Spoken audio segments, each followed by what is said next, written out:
E a questão toda pra mim é o seguinte, eu não vou fazer, não vou estabelecer os nomes para um time econômico nosso baseado no o que a Faria Lima quer, mas sim o que o Brasil precisa.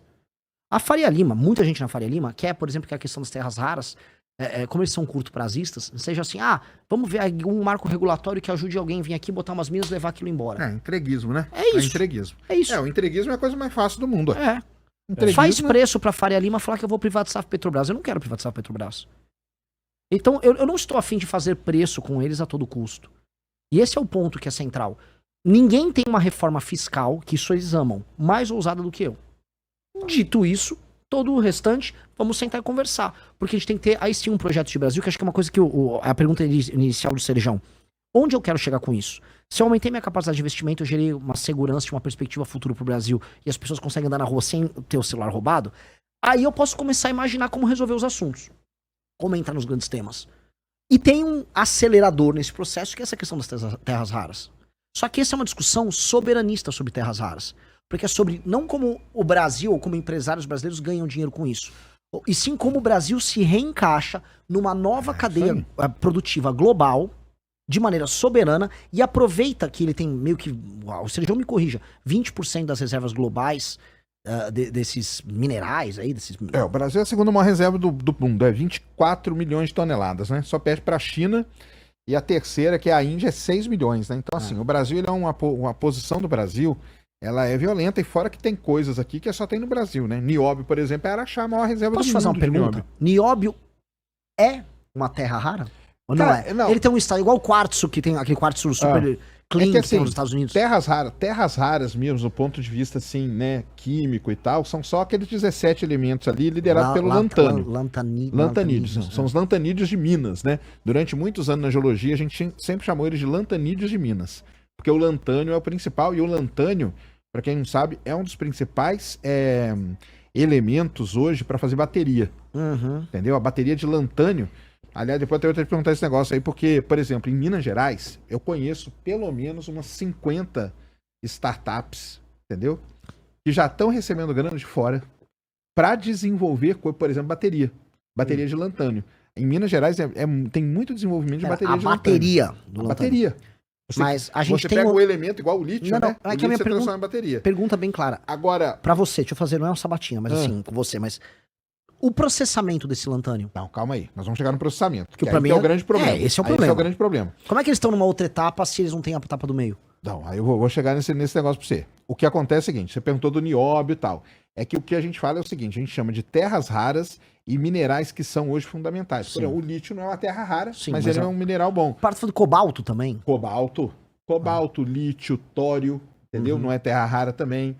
O próprio nióbio, entendeu? Isso aí são elementos hoje, porque são elementos que fazem parte da cadeia que a gente mais precisa hoje, que é a cadeia tecnológica, né? É o que faz chip, é o que faz condutor, supercondutor, bateria. São esses elementos, entendeu? Todos esses aí. Tem as terras raras fora todos esses outros. Então é um grupo de elementos que o Brasil tem. Aparentemente a China, ela, nos anos 80, ela entendeu que isso teria um papel central. Parece que havia só uma mina no mundo que cuidava dessa parte terras raras nos Estados Unidos, que é na Califórnia. E aí a China entendeu, ela comprou alguma empresa americana, ela levou parte da tecnologia pra lá, e você tem o Deng Xiaoping numa entrevista falando em terras raras, avisando a Arábia Saudita tem petróleo, a gente tem terras raras. E ninguém deu bola. E a China, ela fez esse planejamento de fazer a cadeia completa. E ela vai da mineração, do processamento, e é super... É poluição pra caramba, assim. Acho que é perto da Mongólia, me corrija. A poluição da terras raras, o grande problema dela mesmo é a poluição. Porque Porque acontece o seguinte, né? Primeiro, tem que explicar pra galera por que chama terras raras. Muita gente acha que esse nome é porque tem pouco. Mas não é porque tem pouco, não. Não é. Tem muito. A gente chama de terras raras porque ela é muito difícil de você tirar ela da rocha. Então, o que acontece? Como que é o ferro? O pessoal entender que é mais fácil. Você vai lá em Carajás, você pega uma pedrinha, e aquela pedrinha tem ferro no meio. Você vai lá e quebra aquilo ali e sai só com ferro. Terra rara é exatamente a mesma coisa. Só que o problema é, o processo para você tirar a terra rara da rocha, ele é muito agressivo. Então, normalmente você faz com ácidos muito ferrados. E aonde você faz isso, você polui demais. E quando você polui, são regiões assim, cara, que você não planta nada. Sabe o mata-mato que você joga na sua casa? É basicamente aquilo lá. Não nasce nada, não nasce nem mato, entendeu? Então esse é o grande problema do processamento de terras raras. A China tem uma área gigantesca lá que não mora ninguém, meu amigo, dá-lhe, entendeu? Dá-lhe esse ácido e é isso aí fica tudo lá, mas produz coisa pra caramba, né? A China, que a China, a gente não pode nem comparar ela, porque a China 70% das terras raras do mundo estão lá. 90% do processamento. 90% do processamento. Então o que a gente tem hoje no mundo é um monopólio. Sim. Basicamente é isso. E os Estados Unidos meio que não se tocaram até ver. Eu não sei se chegou a ver sobre isso. Quantos quilos de terras raras vão num F-35? É meia tonelada. É isso mesmo. Ou seja, o maior equipamento de ataque e defesa dos Estados Unidos, a base do sistema militar americano, que seria esse caça de quinta geração, ele é completamente dependente em tecnologia e processamento chinês. É isso. E eles não se tocaram. Como é que eles não se tocaram? Porque a gente não tá falando só do imãzinho que vai no celular. Não, mas eles se tocaram. Não. O problema é que, quando começou essa guerra tarifária aí do Trump, aí que ele se ferrou. Não, porque a China falou assim, não vendo mais terra rara pra você. Ele falou, mas o problema, assim, já no governo do Obama, eles já estavam falando em começar a rever isso. E aquela mina que eu tava falando na Califórnia, ela tinha quebrado. Ela tinha ido à falência, porque tinha tanta fiscalização ambiental que fecharam a mina. Aí eles começaram, acho que já na gestão do Obama, acho que isso não vai dar bom.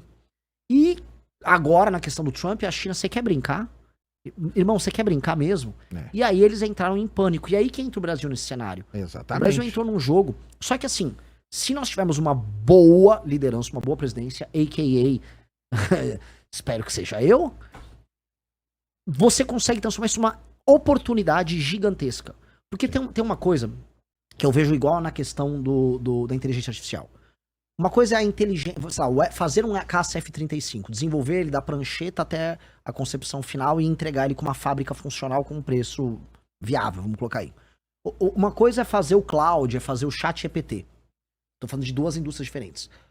O Brasil não vai ter condição de fazer isso agora e nem nos próximos 10, 20, provavelmente 30 anos. Que a gente entenda onde a gente tá. Agora, por uma questão magnífica do destino, a boa parte da base de infraestrutura que você precisa para essas duas coisas, uma de data center e a outra tá aqui, para o processamento arrasado, a gente consegue fazer isso aqui. Isso nos dá uma posição geopolítica poderosíssima de ser uma base de infraestrutura para eles nos encaixarem nessa cadeia e dado que eles são dependentes da gente, eles fazerem transferência de tecnologia, trazer parte da produção e aí a gente acelerar na cadeia global de produção, saindo lá de baixo, numa posição humilhante que a gente tá, no mínimo pra meiuca. O Brasil sair nessas cadeias desculpa o termo aqui, cocô do cavalo do bandido, pra ir pra meiuca, pro meio, é um avanço civilizacional nosso sem precedentes. Sim. E essa é uma chance colossal que nós temos. Não, essa é a chance. Agora, o problema é o seguinte, né? Quem vai assumir aí, eu espero que seja você e tal, mas o lance é o seguinte, quem vai assumir, o que o Lula vai fazer até lá? Porque ele já tá entregando, ou não? Como que tá o entrega? Porque o Lula, ele vai pelo lado mais fácil. O lado mais fácil qual é? Entrega, meu amigo. Entendeu? É o entreguismo. Eu não sei em que pé que tá lá a venda da Serra Verde lá, mas parece que tá no STF ainda, né? Sim. A Serra Verde, Verde, que eles foram comprar a maior mina de terra rara lá de Goiás, né? Mas eu acho que o STF barrou. Sim, tá com embargo judicial. Tá com embargo ainda. Com uma ação. Então, mas porque se vende... Cara, aí acabou, né? Porque aí você já entregou. Aí como que... Por exemplo, vamos supor que o Lula vai lá e entrega. Eu não acho que isso foi uma entrega do Lula. Eu não acho que foi uma entrega específica do Lula. O Lula foi colocado... O Trump botou o Lula pra sentar numa cadeirinha. Isso ainda no ano passado, quando eles estavam discutindo Venezuela, tarifas... Magnitsky. A lei do Magnitsky. O ponto dela é isso aí, meu. Ali que o Lula começou a ceder ali na questão das terras raras. E ali o Trump obrigou basicamente o Lula a tirar qualquer perspectiva da China a atuar nesse setor aqui. A China naturalmente viu o Brasil como um fornecedor de terra rara e ele avisava assim, deixa eu minerar aqui, Lulinha, e manda lá que eu processo lá na China. Porque, se eu não me engano, também me corrija, a Austrália tem mineração de terra rara, só que o processamento ela faz na China. Porque a China é o mais competitiva, as leis ambientais não existem. É a mesma coisa do petróleo. É igual o petróleo pesado, que a gente pega, vende o petróleo para refinar lá fora e compra ele depois refinado. Basicamente é a mesma coisa. Isso aí até que nem tem muito problema. Mas o lance tinha que ter o processamento aqui. É óbvio. Tinha que ter o processamento aqui. O meu medo qual é? Quando a gente fala de uma indústria pesadíssima que é dessa aí, nós brasileiros aqui, que vivemos aí, todos petrolão e tal, a gente sabe na mão de quais empresas que isso vai cair. A gente sabe na mão de quais empresas que vai cair. Infelizmente. São 4 ou 5 empresas que podem fazer Sejam, isso. Sim, sendo bem sincero. Houve agora houve agora, alguns anos atrás, houve uma suposta, todo mundo comemorou a privatização da Eletrobras e alguns marcos que regularam a área de termoelétrica. Você vai ver quem são os donos das termoelétricas. Sendo bem sincero, tem um parente do Kassab que tem uma termoelétrica lá na região sul. Lá no Maranhão tem termoelétrica e tal, também com parente de político. O Centrão ficou dono da geração de boa parte da energia, especialmente com termoelétrica no Brasil. Terras raras, quem está em cima disso é o Centrão em alguns bancos, alguns bancões brasileiros de investimento, que já... Porque quando eu falo as empresas, a gente sabe. As empresas brasileiras que têm capacidade de fazer isso, a gente sabe. É Queiroz Galvão, Odebrecht, Camargo Correia, porque são as empresas de coisa pesada. Pera, eu não tô nem chegando nesse cara ainda, tô chegando um pouco antes. Porque como que a gente vai... O meu problema todo é... Não, beleza, vamos fazer aqui então, vamos processar a terra rara aqui. Quem que vai processar? Vai ser difícil.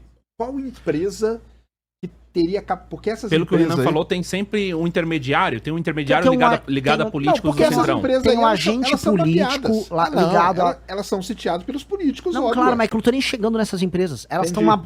Tem bancos e fundos de investimento que também contam com, aí sim, com dinheiro e participação gringa, e tem o político do Centrão. Tinha um marco regulatório passando sobre terras raras no Congresso, e houve um lobby para diminuir a necessidade de contrapartida em investimento técnico aqui, desse lobby, porque o que os caras querem é tirar a terra rara, vender e faturar. É isso. É isso. É isso que eles querem. É isso. Eles não ligam na criação de uma cadeia. Por isso que esse tema tem que chegar um presidente da República e falar, acabou, parou, eu vou interditar essa discussão agora.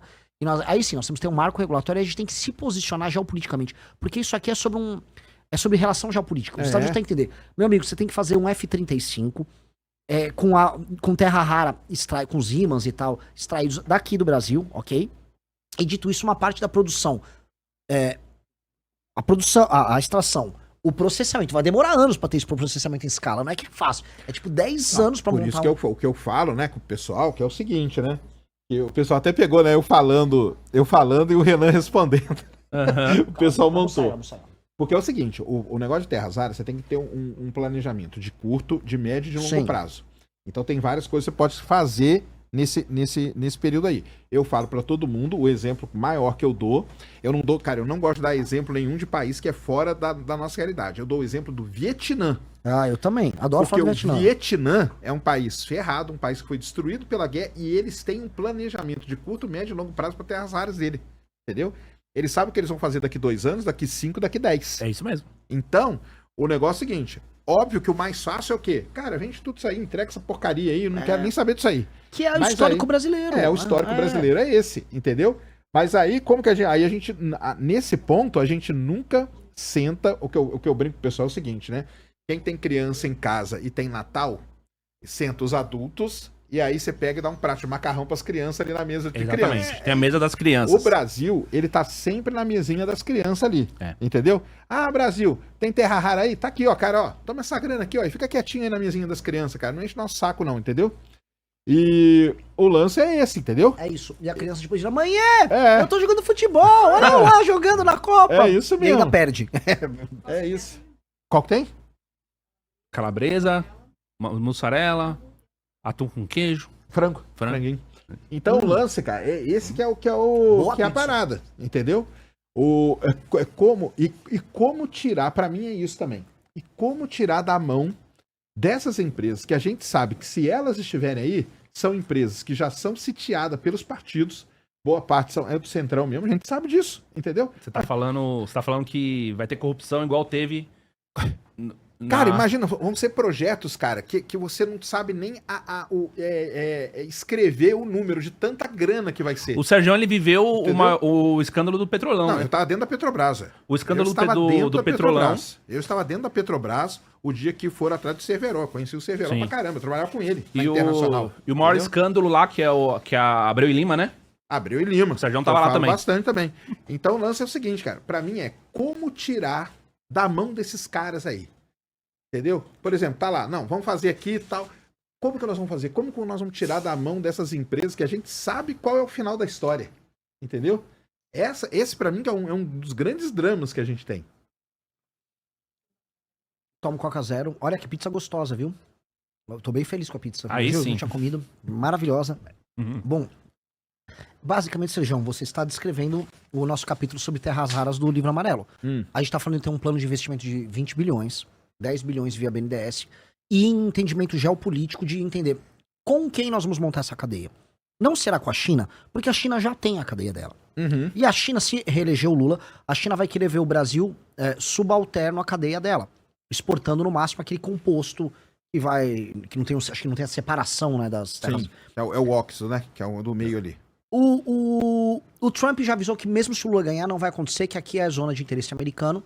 E aí, se o Lula não coopera, o Trump vai simplesmente falar, vou botar umas empresas aí, bota teus parceiros políticos pra ganhar uma grana e manda isso pra cá. E pode anotar, vocês vão ver Joesley Batista, que não tem nada a ver com isso, sendo um dos agentes mais importantes nessa área. É o Joesley. O Joesley é um dos maiores, vamos dizer, prospectores de terras raras que tem no Brasil. Qual é a função do Brasil nesse jogo? E aí só tô botando pra roda aqui, pra todo mundo discutir, porque esse tema é central. O Brasil depende muito da China. Dito isso, essa questão das terras raras são uma das grandes oportunidades da gente dar um salto civilizacional. Os Estados Unidos estão dependendo da gente, não só eles. O Japão depende muito. Sim. Que é outro que depende. Taiwan, pros chips. Índia depende, mesmo que ela também tenha terras raras. E ela tem tecnologia de processamento, não completo, mas tem. E Canadá, etc. Nós temos que, assim, existe uma cadeia paralela da China para você criar uma indústria deste século que vai, em grande medida, depender do Brasil. Logo, o que nós temos que colocar na mesa é o papel do Brasil é de protagonista nessa cadeia. Isso. Para fazer todos esses investimentos pra gente começar, da mineração ao processamento, acho que seria coisa de 10 anos, é isso que a gente conversou com o time. Coisa de 10 anos para você fazer isso, é investimento, seriedade, várias empresas para essas áreas e investimento aqui no Brasil em formação de capital humano, para a gente poder ter nossa própria tecnologia, por exemplo, de processamento limpo em algumas áreas. Me falaram, depois o pessoal dá um Google, tem uma iniciativa que chama Magbras, que eles já estavam fazendo tecnologia de processamento para alguns desses são magnéticos, disprósio, neodímio. Então eles já estavam conseguindo, aqui no Brasil, a gente tem que desenvolver isso virar startups, e aí essas empresas têm, vamos dizer, contratos garantidos com as mineradoras, que sejam as gringas até, que venham se instalar aqui, para isso financiar o surgimento de uma cadeia brasileira, com tecnologia brasileira nisso. E, paralelamente, o ímã sendo feito aqui, aí exigir como contrapartida as fábricas de bateria aqui. Só que, o Serjão, pelo amor de Deus, isso aqui não é uma área minha, eu tô só falando com quem eu conversei. Tem 3 propriedades especiais aí, terras raras. Uma é a magnética, uma é de catalítico, que eu realmente não sei. Isso. E a outra é de luminescência, tem outras, térmica também. Então, por exemplo, o pessoal não sabe, mas pra você fazer um alto forno, pra você derreter o ferro pra virar aço, você tem que pôr terra rara naquele alto forno, porque ele faz com que a temperatura de derretimento do forno vá pra tipo 8.000 graus, ou seja, ele não vai ser derretido. Porque o que o pessoal não entende é assim, não, mas o que eu faço com a terra rara? A terra rara, ela entra pra fazer ligas. Então, por que o F-35 usa tanto? Porque ele precisa de ligas que resistam à pressão, tem que ser aerodinâmica, resista à temperatura, entendeu? Muito à temperatura. A turbina usa pra caramba também, né? Oi? A turbina dele é um turbina usa. Então, tudo que depende disso, você coloca ali um pouquinho de terra, um pouquinho de terra rara ali, um pouquinho ali, e assim vai. Posso dar um exemplo que eu vi, que é brilhante pra explicar? A terra rara é a nova especiaria. Lembra que os portugueses pegavam o barco pra buscar? E o que é o lance da especiaria que eles iam buscar nas Índias? É um temperinho que você botava na comida. É isso mesmo. Aí explicando de maneira didática. É um temperinho que você botar numa liga com cobre pra fazer não sei o quê, pra colocar num ímã. É isso. E, pô, a gente tá muito bem posicionado nisso. Então, pra gente falar num projeto de 40 anos, a gente tá fazendo componentes do próximo F-35 aqui no Brasil. Mas a minha questão ainda é a seguinte, cara. Tudo bem, você criou lá, então vamos lá, criou uma startup.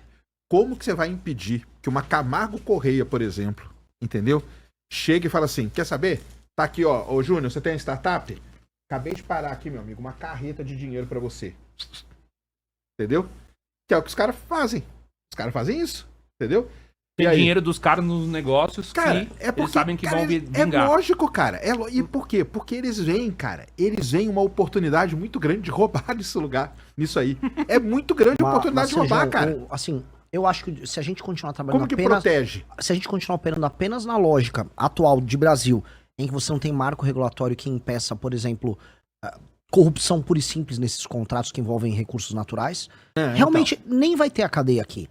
A real que vai acontecer, a gente volta pro passo inicial. Se brincar, até tem a cadeia, porque os caras vão ver. Sabe o que vai acontecer? Mas qual? Você acha que a Câmara de Comércio não vai fazer ímãs? Hã? A Câmara de Comércio não vai fazer ímãs. Ela não vai fazer imã, cara, mas ela vai comprar uma empresa, ela vai chegar pro Júnior e falar, Júnior, tá aqui, ó, cara, um caminhão de dinheiro aqui pra você, cara, você agora é meu. E ela engloba aquilo lá pra dentro dela, cara. Entendeu? Assim, porque essas essas empresas... O que a Camargo Corrêa entende furar posto de petróleo? Não, cara. Mas ela fazia broca, ela fazia coisa. Não é que ela fazia. Ela foi lá e comprou as empresas que faziam broca e se instaurou dentro da Petrobras pra roubar pra caramba. O problema é o roubar pra caramba.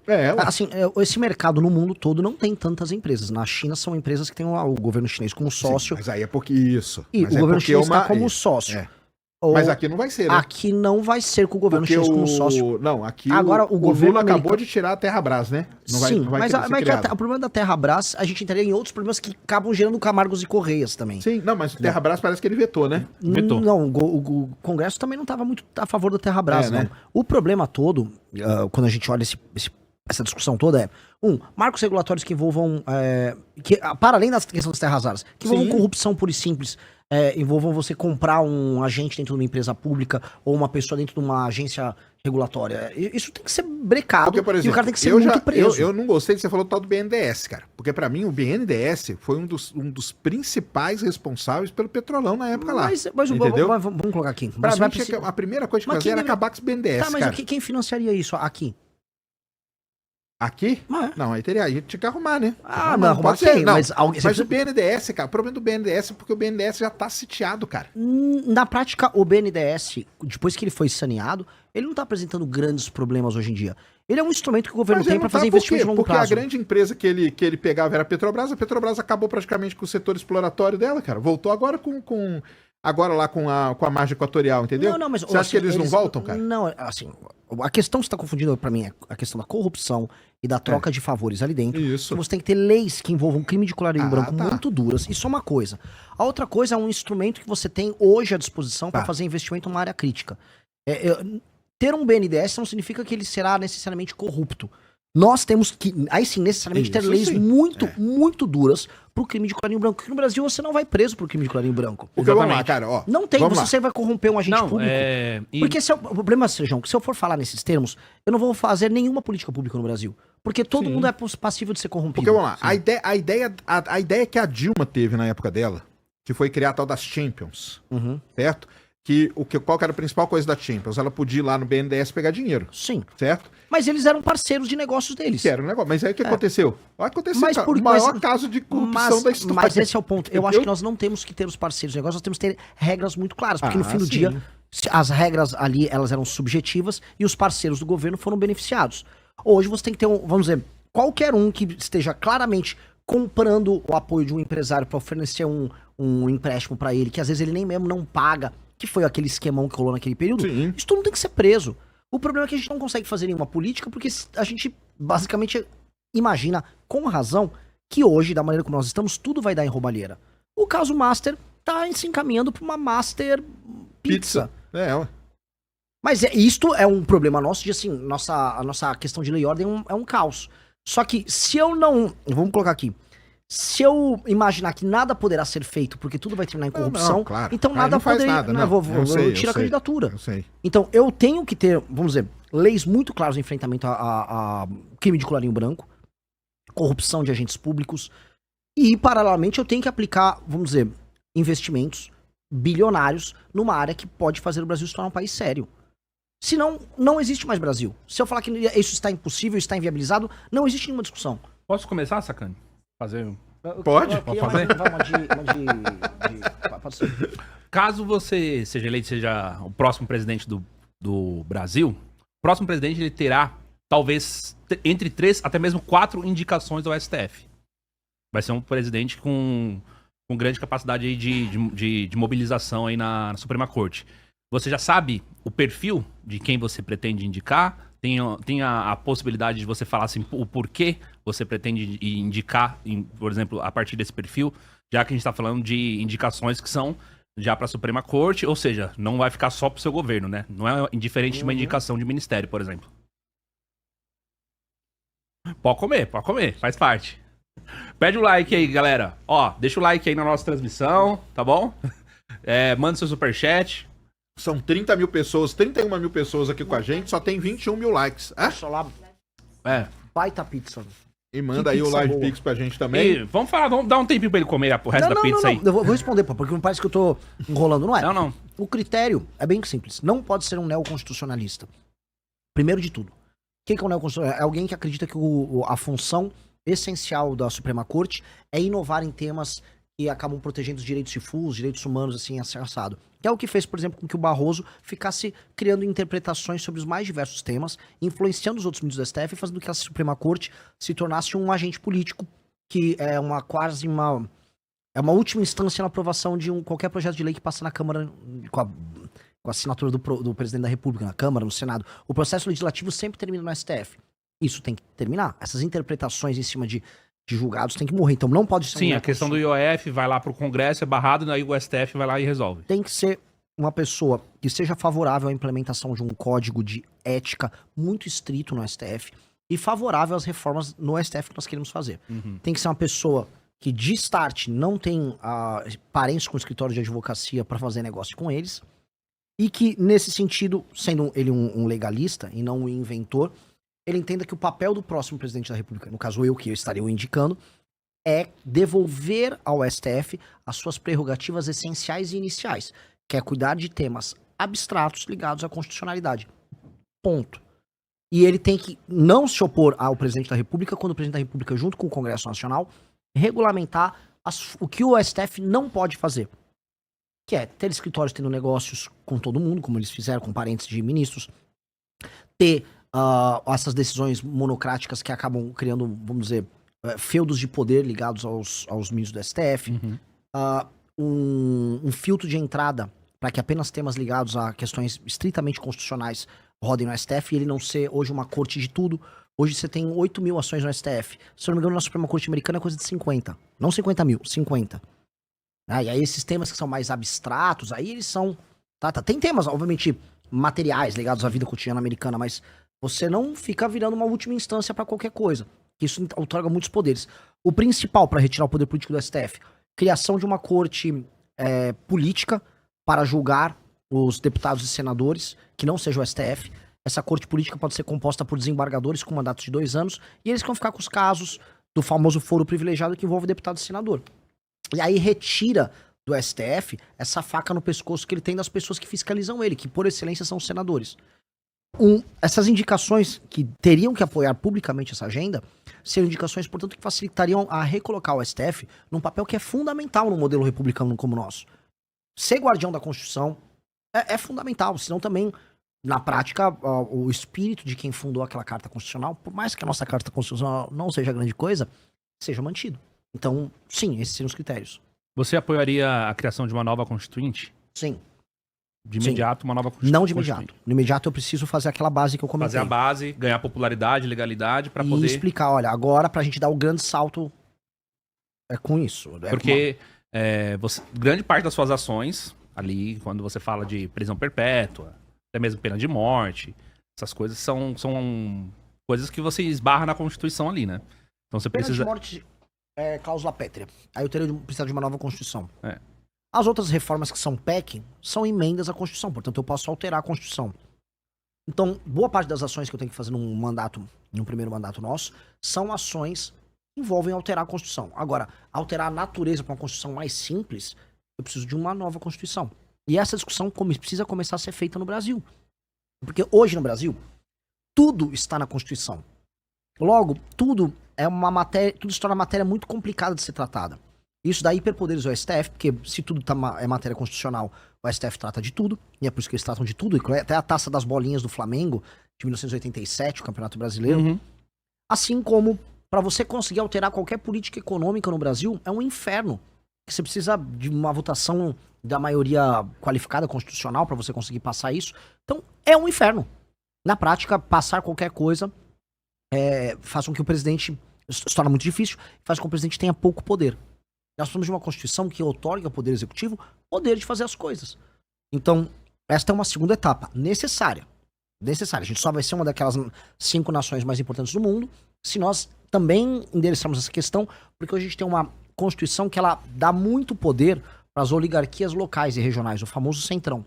E esses caras usam dessas dificuldades do presidente governar para obter favores. E eis o grande problema brasileiro. Isso aí.